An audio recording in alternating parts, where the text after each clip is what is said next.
ngajak si selapu si hadir tahun niki, selain pertama kita bersyukur kepada Allah Subhanahu wa taala dengan kesyukuran yang tak terhingga. Yang kedua, setelah kita bersyukur, tiang mengajak kita semua untuk mari kita rawat silaturahim di antara kita. Semua kita saling membutuhkan Bapak Ibu, antara tuan guru dengan jamaah, antara pimpinan pondok dengan umat, antara anak dengan orang tua dengan anak, murid dengan guru, polisi dengan rakyat, pemimpin dengan rakyat, semua saling membutuhkan.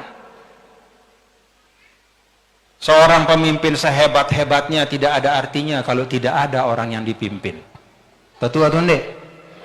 Ara hafiz Quran, bagus bacaannya, lalu yaning masjid, kemudian sembahyang, dah karena sebagus-bagus bacaan lagu ndek nara dengan bermakmum lek dia lek iya no ndek mau pahala jadi imam.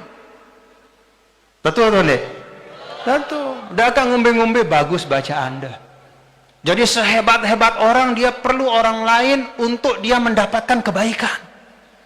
Seorang sehebat-hebat, sealim-alim, sepintar-pintar menjadi imam tidak akan dapat pahala 27 kali lipat kalau tidak ada makmum. Itulah makanya di dalam surah An-Nisa Allah Subhanahu wa taala menyebut antara hak dan kewajiban pemimpin dan yang dipimpin dalam dua ayat yang berurutan. Yang pertama disebutkan adalah hak dari orang yang dipimpin, atau dengan kata lain kewajiban dari pemimpin, ya. Innallaha ya'murukum an tu'addul amanati ila ahliha wa idza hakamtum bainan nasi an tahkumu bil adli innallaha ni'ma ya'izukum bih innallaha kana sami'an basira. Itu kewajiban dari pemimpin. Apa itu? Tunaikan amanah kepada yang berhak, lalu berikanlah hukum yang adil di antara rakyat. Itulah nasihat Allah yang terbaik bagi para pemimpin. Kewajiban pemimpin, dengan kata lain hak dari yang dipimpin. Jadi hak dari Sida Selapu terhadap Pak Gubernur ini adalah apa? Bahwa Pak Gubernur memberikan amanah itu kepada yang memang sesuai. Bahwa Pak Gubernur menegakkan keadilan dalam kepemimpinannya. Lalu setelah itu langsung Allah Ta'ala sebutkan kewajiban dari rakyat. Dengan kata lain hak dari para pemimpin. Apa itu? Ya ayyuhalladzina amanu ati'ullah wa ati'ur rasula wa ulil amri minkum. Al-ayah. Wahai orang-orang yang beriman, taatilah Allah, taati Rasul, dan taati pemimpin-pemimpin kalian. Ini sebutnya oleh desida Allah dalam dua ayat si nyambung. Supaya apa? Supaya rakyat tidak hanya memikirkan haknya saja, tapi juga tahu kewajibannya. Supaya pemimpin juga mengerti bahwa dia tidak hanya punya hak, tapi dia juga punya kewajiban. Kalau hanya membaca ayat yang pertama saja, nanti orang rakyat mengatakan, oh nih hakku nih, hak saya adalah pemimpin harus adil, pemimpin harus begini, harus ngene. Maka Allah sambungkan dengan kewajiban. Hei bapak-bapak, ibu-ibu, pemimpinmu memang harus adil, tapi engkau juga harus taat kepada pemimpinmu. Maka kalau kita taat kepada pemimpin, tidak mungkin pemimpin kita gosipkan. Tidak mungkin pemimpin kita hujat-hujat, marangkul di medsos, no. Sesuatu yang kadang-kadang kita tidak tahu, disebar-sebarkan di medsos, akhirnya rusak etikat kita kepada pemimpin. Mulai dari yang paling rendah sampai yang paling tinggi, tidak ada pemimpin solah le julunta, gara-gara fitnah dengan. Apakah itu ajaran Al-Quran?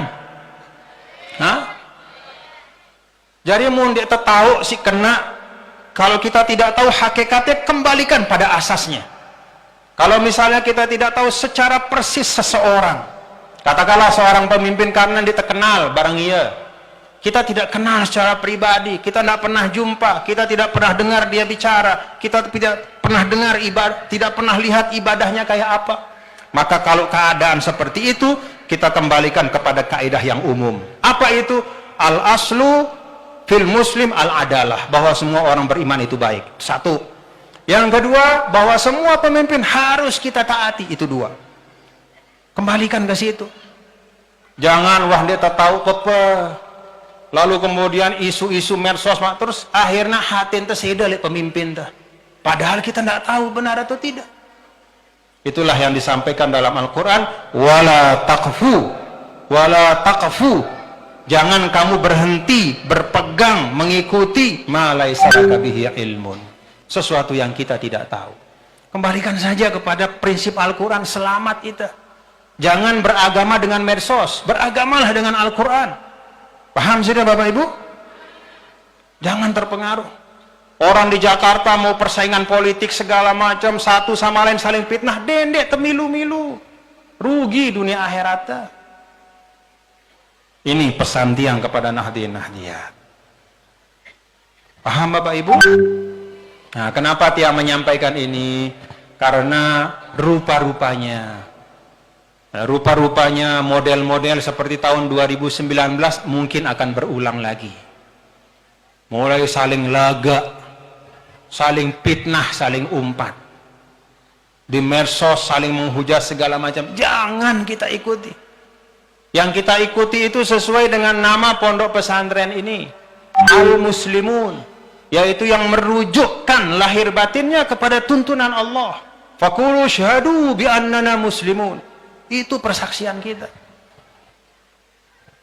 Jangan ikut-ikutan hal-hal yang justru membuat kita rugi dan celaka dunia dan akhirat. Nah, itulah di dalam Islam Bapak-bapak Ibu, bahwa segala sesuatu itu saling membutuhkan.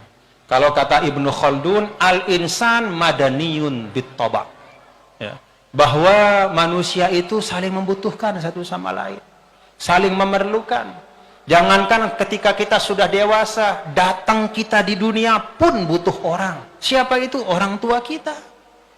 Denara Tuan Guru Ahmad Zubaidi sulun-sulun tiok lekan tanah ende. Berdua ya, ayah ibu, semua ada prosesnya. Ayah ibu yang melahirkan kita pun ada ta'arufnya, perjumpaannya, pernikahannya, perjuangannya untuk melahirkan kita. Itu semua ada proses. Maka siapapun kita yang hadir di dunia ini, hari ini kita masih hidup, jangan kita melupakan jasa orang lain, siapapun itu, apalagi kedua orang tua kita dan guru-guru kita di dalam membentuk kepribadian kita. Alhamdulillah.